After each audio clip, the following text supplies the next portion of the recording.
Anak perempuan keluar dari labu raksasa. Dia selamat dari ketakutan. Lihatlah kekacauan yang dialaminya. Dia terlihat seperti baru saja keluar dari selokan. Pria tua itu memegang gadis itu di telapak tangannya. Ke laboratorium impiannya. Pertama-tama ia memandikan gadis itu. Kemudian ia mengeringkannya di atas api. Akhirnya, ia menuangkan beberapa pakaian manusia dari sebuah kotak kecil. Gadis itu berganti menjadi jaket merah. Orang tua itu membeku ketika melihatnya. Dia sepertinya mengingat sesuatu yang menyedihkan. Orang tua itu memasukkan gadis itu ke dalam lubang di pohon. Dia mengatakan bahwa dia akan keluar untuk mengejar mimpinya. Gadis itu tidak bosan.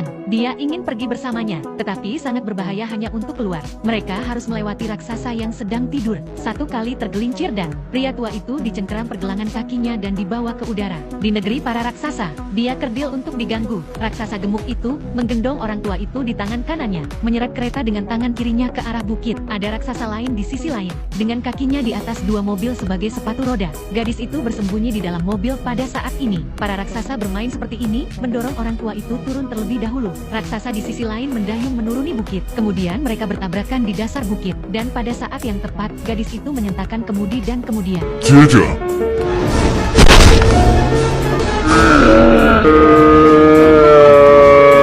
sulit untuk mengetahui siapa yang harus merasa kasihan. Baru saja, langit penuh dengan awan, dan tak lama kemudian hujan turun dengan deras. Dan raksasa-raksasa ini takut akan air. Mereka semua bersembunyi. Orang tua itu mengambil kesempatan untuk memasukkan gadis itu ke dalam tasnya. Akhirnya mereka berangkat dalam perjalanan mereka. Mereka mengikuti garis puncak melalui awan. Mereka berjalan dari siang hingga malam. Akhirnya mereka berada di negeri impian fantasi. Orang tua itu lepas landas dengan cepat, dan terjun ke sungai, langsung ke dunia lain. Gadis itu mengikuti langkah orang tua itu, dan melompat ke sungai. Gravitasi berbalik seketika. Orang tua itu membalikkan gadis itu. Ia berkata dengan cara yang mendalam, "This be where all my dreams is beginning."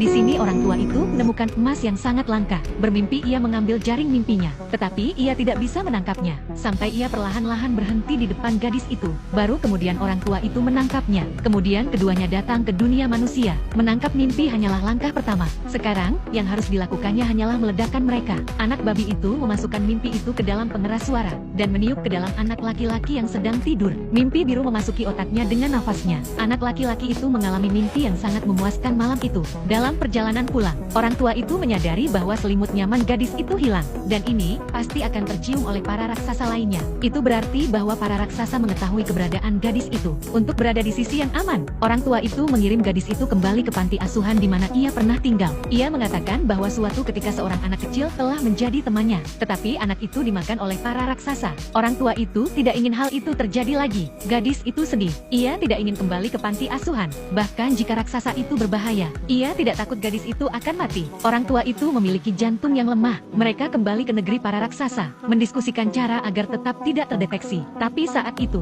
para raksasa mencium baunya dan menerobos masuk, mengobrak-abrik lemari mencari gadis itu, menghancurkan semua mimpi yang telah diburu orang tua itu selama bertahun-tahun. Jadi, orang tua itu, yang selalu menjaga lidahnya, akhirnya meledak. Pertama, api, kemudian air. Ia mengusir para raksasa itu. Tetapi ini bukan lagi suatu pilihan. Jadi gadis dengan selera humor yang jahat, memiliki gagasan yang sekali dan untuk selamanya.